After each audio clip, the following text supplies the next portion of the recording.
मेरे भाई, लोगों के कहने पर नहीं जाना चाहिए।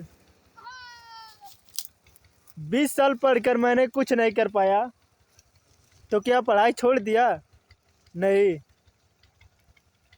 वैसे ही वीडियो भी बना रहे हैं।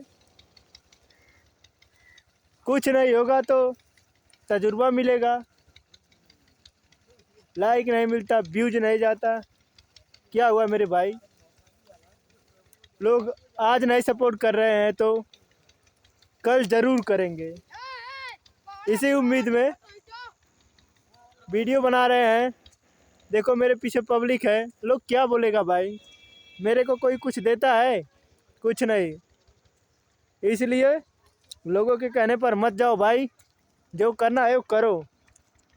लोग कह सकते हैं, कोई दे नहीं सकता है मेरे भाई। समझे? आज की वीडियो में बस इतना ही। जय हिंद।